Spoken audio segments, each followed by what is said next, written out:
It's pretty wild when you think about it. How did we go from just staring out a tiny window for hours on end to streaming pretty much any movie we want at 35,000 feet?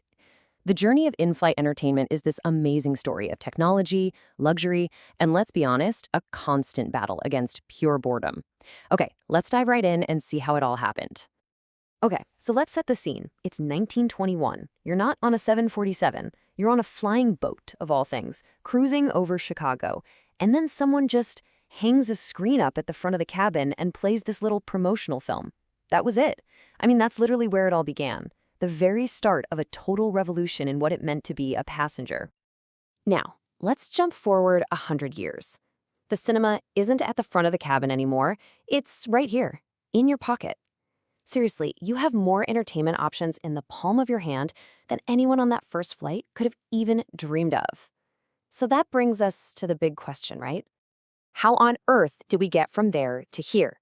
Well, in this explainer, we're going to walk through the 4 big eras that took us from that one shared screen for everybody to the totally connected personal world we have today. All right, first up, the very beginning.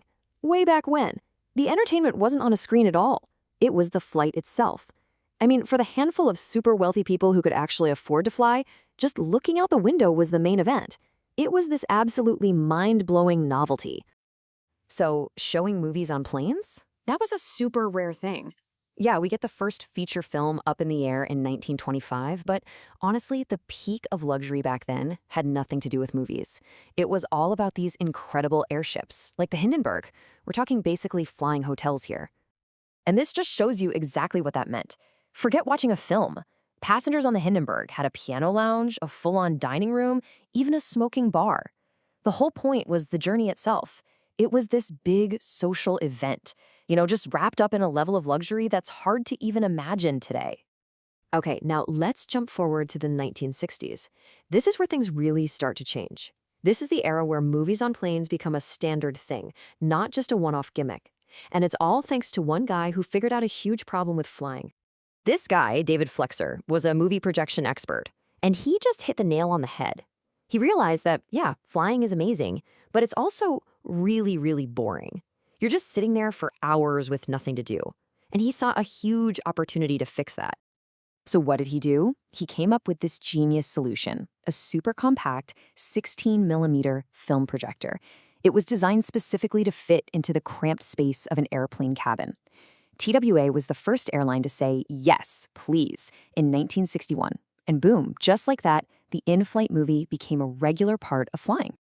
Now here's the funny part. The visual experience was a massive leap forward, right? But the audio, well, the audio was pretty awful. Passengers had to use these things called pneumatic headsets. Get this, they were basically just hollow rubber tubes, like a stethoscope, the pipes sound from the armrest to your ear. The sound quality was terrible, and most of the time you couldn't even hear it over the roar of the jet engines. Not exactly Dolby surround sound, huh? And that brings us to the next huge jump. We're moving away from that one movie for everyone broadcast model to something totally personal and on demand.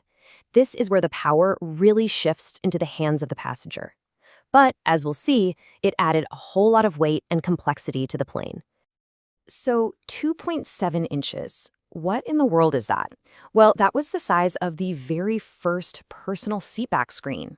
Yeah, you heard that right. It was introduced back in 1988 on Northwest Airlines. I mean, it was tiny, smaller than a credit card. But believe me, it was an absolute game changer.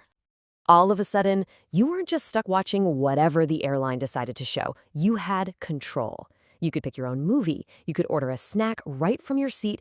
You could even play a little game of Pong. And of course, there was the amazing air show moving map, so you could see exactly where you were. It was a complete shift. Suddenly, you were in charge. Then, in 1991, Virgin Atlantic did something huge. They decided to put these personal screens in every single seat, not just in first class. This was a massive deal. It made personal entertainment available to everyone on the plane and really set the standard for what we've expected ever since. And that, of course, brings us to right now, to the modern era. The whole game has changed again. The focus isn't on the airline's heavy built-in hardware anymore. Nope. It's on the supercomputer that every single one of us carries around in our pocket. We're officially in the age of bring your own device, or BYOD. And when you think about it, the why behind this shift is pretty clear, right? I mean, look at this number. A whopping 97% of passengers would rather just use their own device. It makes perfect sense. We've already got our own shows downloaded, we know the interface, we have our good headphones, it's just easier.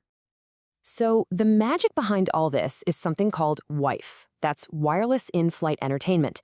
The idea is actually really simple, but it's incredibly powerful. Instead of running miles of wires to every single seat, the plane just becomes a flying Wi-Fi hotspot. It streams all the entertainment content right to your phone or tablet. But, and this is the key part, the reason airlines love this goes way beyond just making us happy. And this number right here, this gets to the real reason why airlines are all in on this. It's about weight. Think about this. By ripping out all that old school seatback hardware and all the miles of wiring that go with it, an airline can save up to 80 tons from a single wide-body plane. That's a staggering amount of weight to remove. So what does that actually mean? Well, it's a total game changer, both for their finances and for the environment. It's simple physics, right? Lighter planes burn less fuel. Less fuel means lower costs and, just as important, fewer CO2 emissions. So for the airlines, going wireless isn't just about us having a better time. It's a huge win for their budget and a big step for their sustainability goals. It's a no-brainer. Okay, so where does this all lead? Let's look to the future, because this is all building towards something even bigger. We're heading for what's called the fully connected cabin. It's this idea of a totally seamless digital world that starts the second you walk into the airport and doesn't end until you walk out at your destination. And the piece of tech that's making all of this possible is the big shift to low Earth orbit satellites. You might have heard of them as LEO satellites like Starlink. So unlike the old, slow satellites way out in space, these new ones are much closer, and they give us the kind of fast, responsive internet we're all used to at home. This is what finally makes smooth, gate-to-gate HD streaming a real thing. So let's paint a picture of what this feature looks like for you, the passenger. Imagine this. Your airline's app uses AI to recommend a movie it knows you'll like based on your Netflix history. You start watching it in the airport lounge. When you board the plane, it picks up right where you left off, totally seamlessly. And while you're watching, you can order your meal or do some duty-free shopping, all from your own phone. It's all connected. And as you can probably guess, this is a gigantic business. It's not a small niche. The whole market for in-flight entertainment and connectivity is expected to more than double in the next 10 years. We're talking about it going from around $7 billion to over $18 billion. That is a ton of investment going into making our flights better. So this all leaves us with one last really interesting question to think about. For 100 years, the airlines sold us entertainment. They own the screens, they pick the movies. But now that we bring our own screens, the entire game has changed. The valuable thing they're selling isn't the movie anymore. It's the connection, the Wi-Fi. So the big question is, what did they sell us next? What did they build on top of that connection? Whatever the answer is, that's the future of flying.